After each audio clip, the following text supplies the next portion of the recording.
আলহামদুলিল্লাহি রাব্বিল আলামিন আসসালাতু ওয়াসসালামু আলা সাইয়্যিদিল আনবিয়া ওয়াল মুরসালিন ওয়া আলা আলিহি ওয়া আসহাবিহি আজমাইন। প্রিয় দর্শক শ্রোতা, দেশের প্রবাসী ভাইয়েরা যে যেখান থেকে শুনবেন সবাইকে শুভেচ্ছা জানাচ্ছি, সালাম জানাচ্ছি। আসসালামু আলাইকুম ওয়া রাহমাতুল্লাহ। শুরুতেই আল্লাহ রাব্বুল আলামিনের দরবারে শুকরিয়া আদায় করছি এবং অসংখ্য দরুদ সালাম জানাচ্ছি আখির জামানার নবী মুহাম্মদুর রাসূলুল্লাহ সাল্লাল্লাহু আলাইহি ওয়াসাল্লামের নূরানি কদম শরীফে। প্রিয় মুসলমান মুমিন ভাইয়েরা,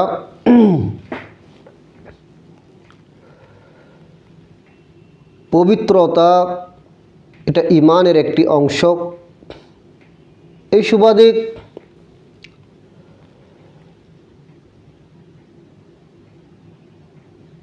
গোসল হচ্ছে মূল। আপনি উজু করার পূর্বে যদি গোসল ফরজ হয় আপনাকে গোসল করতে হবে এবং কোন কোন কাজ সংগঠিত হলে গোসল ফরজ এগুলো জানা অত্যন্ত প্রয়োজন মনে করেছি। হয়তোবা অনেকে আমরা জানি না কোন কাজ সংগঠিত হলে গোসল ফরজ হয়। এই সুবাদে হয়তোবা আমার আলোচনা থেকে যদি একজনও যদি উপকার হয় এর সবটুকু আমি গুণাগারও পাবো, এই আশায় আলোচনা করতে চাচ্ছি। আমরা প্রথমে জানব গোসল কয় প্রকার। গোসল হচ্ছে 4 প্রকার। ফরজ গোসল, 2 নম্বর ওয়াজিব গোসল, 3 নম্বর সুন্নত গোসল, 4 নম্বর মুস্তাহাব গোসল। এটা হচ্ছে যে গোসলের প্রকারভেদ, 4 প্রকার গোসল। এখন আমরা জানব কোন কাজ সংগঠিত হলে গোসল ফরজ হয়। আসুন, 1 নম্বর যৌন উত্তেজনাবশত বীর্য বের হলে তখন আপনার উপর গোসল ফরজ হবে।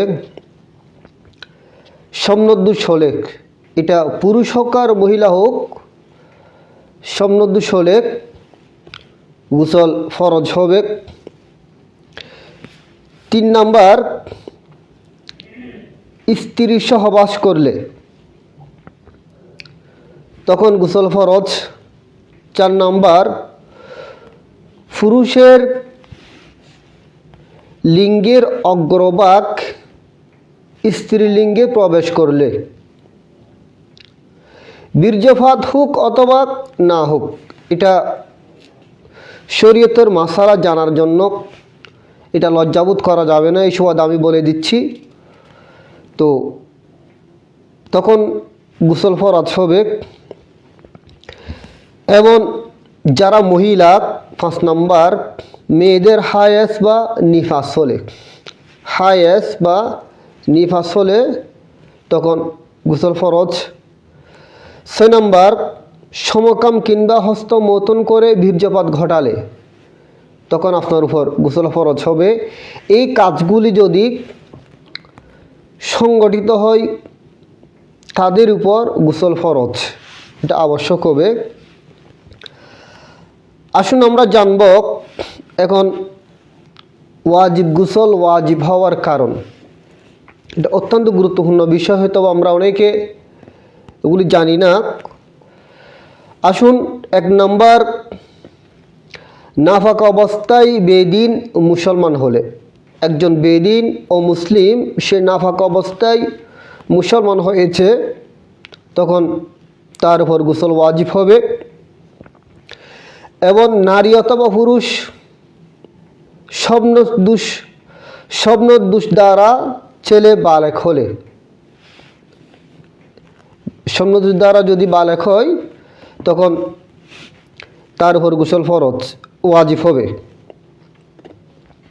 3 নম্বর, হায়েস বা স্বর্ণদোষ দ্বারা মেয়ে বালেগ হলে, স্বাভাবিক মেয়েদের হায়েস হয়, যেটার আমি বিস্তারিত সেদিকে যাচ্ছি না। স্বর্ণদোষ হলে যদি বালেগ হয় তখন তার উপর গোসল ওয়াজিব হবে। এই সুবাদে এখন আমরা জানব সুন্নাত গোসল কি। এটা অত্যন্ত গুরুত্বপূর্ণ বিষয়। সুন্নত গোসল জুমার নামাজের জন্য গোসল করলে, গোসল করা এটা সুন্নাত শুক্রবার। এবার আসুন, দুই ঈদের নামাজের জন্য গোসল করা, দুই ঈদের নামাজের জন্য গোসল করা সুন্নাত। 3 নম্বর, হাজিদের জন্য আরাফাতের দিন দুপুরে গোসল করা সুন্নাত। 4 নম্বর, ইহরামের জন্য গোসল করা, ইহরাম পরিধান করার পূর্বে গোসল করাটা এটা সুন্নাত। এবার আসুন আমরা জানব মুস্তাহাব গোসল কি। মুস্তাহাব গোসল ফাঁক অবস্থায় বেদিন ফাঁক আছে, ফাঁক অবস্থায় বেদিন মুসলমান হলে তখন গোসল করাটা মুস্তাহাব। এবং 2 নম্বর, শবে বরাত, আমাদের শবে বরাতের সময় গোসল করি, শবে বরাতের সময় গোসল করাটা মুস্তাহাব। 3 নম্বর, শবে কদরের সময় গোসল করাটা মুস্তাহাব। 5 নম্বর, আমি নাম্বার সিরিয়াল সহকারে বলছি যাতে সবার উপকারের জন্য। 4 নম্বর, সূর্যগ্রহণ বা ইস্তিস্কার নামাজের পূর্বে, সূর্যগ্রহণ হলে ইস্তিস্কার নামাজের পূর্বে গোসল করাটা মুস্তাহাব। 5 নম্বর, বেহুশ, মাতাল, পাগল ভালো হলে, একজন বেহুশ হয়ে গিয়েছে অথবা মাতাল হয়ে গিয়েছে, পাগল হয়ে গিয়েছে, সে যখন সুস্থ হয়েছে, তার জ্ঞান ফিরে এসেছে, তখন গোসল করাটা মুস্তাহাব। 6 নম্বর, মক্কা শরীফ ও মদিনা শরীফে প্রবেশ করার জন্য, যাদের তকদিরের মধ্যে নসিব মক্কা শরীফ মদিনা শরীফ জিয়ারত করা, জীবনে একবার হলেও সকল আশিক রসুল সাল্লাল্লাহু আলাইহি ওয়াসাল্লামকে মক্কা শরীফ মদিনা শরীফ জিয়ারত করুক, আল্লাহ সেটা কবুল করুক, আমিন। তো এই মক্কা শরীফ মদিনা শরীফে প্রবেশ করার পূর্বে গোসল করা সেটা মুস্তাহাব। 7 নম্বর, জিলহজ মাসের 9 তারিখ দিবাগত রাত্রে মুজদালিফায় অবস্থান করার জন্য, এগুলো হচ্ছে যারা হাজি সাহেব এদের জন্য মুজদালিফায় অবস্থান করার জন্য গোসল করাটা মুস্তাহাব। 8 নম্বর, তাওয়াফে জিয়ারত করার জন্য, যারা মক্কা শরীফে গিয়েছেন, যাদের তকদির আছে, এগুলা আপনাদের খুবই কাজে আসবে। তাওয়াফে জিয়ারত করার জন্য গোসল করাটা মুস্তাহাব। 11 নম্বর, এরপর 9 নম্বর, শয়তানকে কঙ্করে নিক্ষেপ করার পূর্বে, সেখানে শয়তানকে কঙ্করে নিক্ষেপ করতে হয়, এই কঙ্কর নিক্ষেপ করার পূর্বে গোসল করা মুস্তাহাব। 10 নম্বর, গুনাহ থেকে তওবা করার জন্য, আপনি গুনাহ করেছেন, কারণ শয়তান তো সবার সাথে রক্তের শিরা উপশিরায় চলাফেরা করে, তো গুনাহ করে ফেলেছেন এবং আল্লাহর দরবারে রুজু হওয়ার জন্য, তওবা করার জন্য এর পূর্বে গোসল করাটা মুস্তাহাব। 11 নম্বর, মৃত ব্যক্তিকে গোসল দেওয়ার পর নিজে গোসল করা, আপনি মৃত ব্যক্তিকে গোসল দিয়েছেন, গোসল করার পূর্বে নিজে গোসল করতে হবে। এবার আসুন আমরা জানব গোসলের ফরজ কি। এতক্ষণ পর্যন্ত এই গোসল ফরজ হওয়ার কারণ, গোসল মুস্তাহাব ওয়াজিব হওয়ার কারণ, সুন্নত গোসল মুস্তাহাব গোসল আমরা জেনেছি। এখন জানব গোসলের ফরজ কি।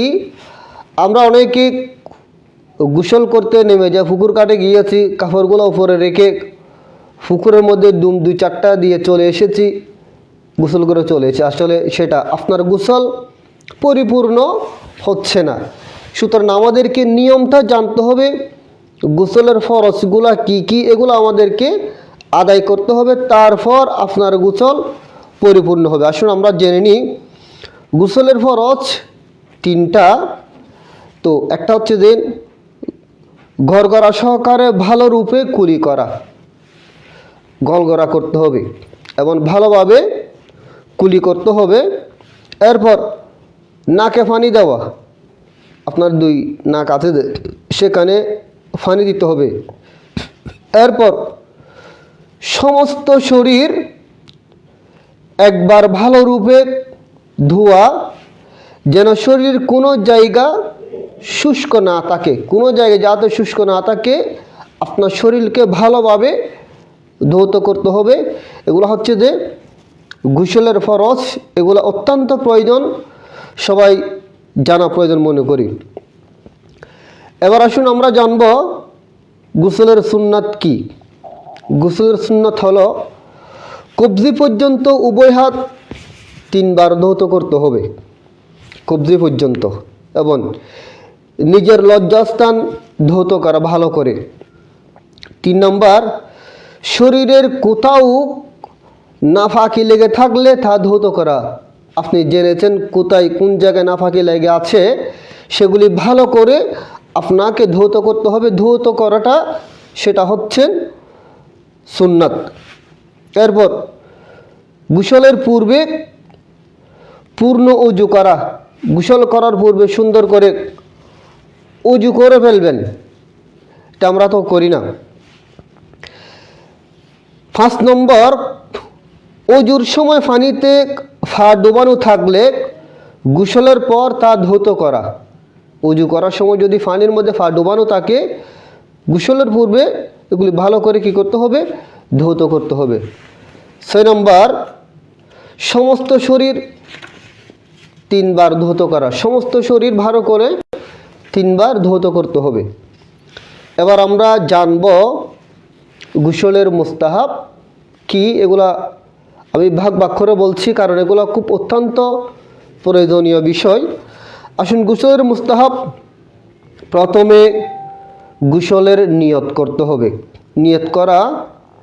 2 নম্বর, কেবলামুখী হয়ে গোসল করা। আপনার সুযোগ আছে তখন আপনাকে কেবলামুখী হয়ে গোসল করাটা মুস্তাহাব, এগুলো আমাদের খেয়াল রাখা প্রয়োজন।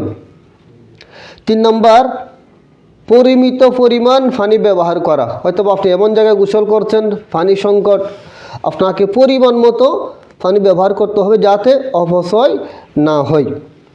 4 নম্বর, শরীর ভালো রূপে ঘষে মেজে ধৌত করা। আপনার শরীরকে কোথায় শুকনো আছে, কোথায় কী আছে, আপনার শরীরকে ভালোভাবে ঘষে মেজে ধৌত করতে হবে।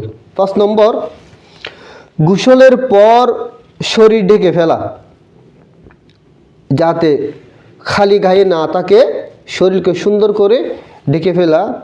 6 নম্বর, তাড়াতাড়ি অর্থাৎ খুব দ্রুত শরীর ঢেকে ফেলা, যাতে দেরি না হয়, জিসিম যাতে, বডি যাতে অন্য কেউ না দেখে। এগুলো হচ্ছে যে গোসলের মুস্তাহাব। আসুন এখন আমরা গোসলের নিয়ত জানব। এই নিয়তটা আমাদেরকে পড়তে হবে। এই আপনারা যারা দেখছেন, লাইভে দেখছেন, গোসলের দোয়াটা আপনারা সুযোগ হলে মুখস্থ করে ফেলবেন। আসুন, নামায়তু আন আগতাসিলা লিরাফিউল জানাবাতি, সেটা হচ্ছে যে গোসলের নিয়ত। এই নিয়ম অনুযায়ী আমাদেরকে গোসল করার তৌফিক দান করুক। এবং গোসলের নিয়ম হতে সর্বপ্রথম গোসলের নিয়ত করবেন, তারপর 2 হাত কবজি পর্যন্ত 3 বার ধৌত করবে, এরপর লজ্জাস্থান ধৌত করবে, এবং অথবা শরীরের কোথাও যদি নাফাকি লেগে থাকে ভালো করে ধুয়ে ফেলতে হবে। এরপর উজু করবে, তারপর ডান কাঁধে ফাঁদি, অতঃপর বাম কাঁধে 3 বার পানি মারবেন। এরপর মাথা 3 বার মাথার মধ্যে পানি দেবেন এবং গোটা শরীর মালিশ করে সুন্দর করে ধৌত করবেন যাতে কোথাও শুকনো না থাকে। এইগুলা হচ্ছে যে কি গোসলের নিয়ম। তো এই সিস্টেমে আমাদেরকে গোসল করার তৌফিক দান করুক আল্লাহ রাব্বুল আলামিন আমাদের সবাই। কারণ পাক পবিত্র হচ্ছে সবচেয়ে বড় বিষয়। আপনি যদি পাক পবিত্র যদি না হন, আপনার নামাজ হচ্ছে না, কিচ্ছু হচ্ছে না, সবসময় আপনি অপবিত্র থেকে যাবেন। এই জন্য সবচেয়ে পবিত্র হচ্ছে গোসল। গোসলের পর আসবে দেখি আপনার নামাজের জন্য আপনার অজু। যেন আমাদের গোসলটা ভালোভাবে শুদ্ধভাবে হতে হবে। আল্লাহ রাব্বুল আলামিন আমাদের সবাইকে শুদ্ধভাবে ভালোভাবে নিয়ম অনুযায়ী গোসল করার তৌফিক দান করুক। ওয়া আখিরু দাওয়ানা আলহামদুলিল্লাহি রাব্বিল আলামিন। আসসালামু আলাইকুম ওয়া রাহমাতুল্লাহ।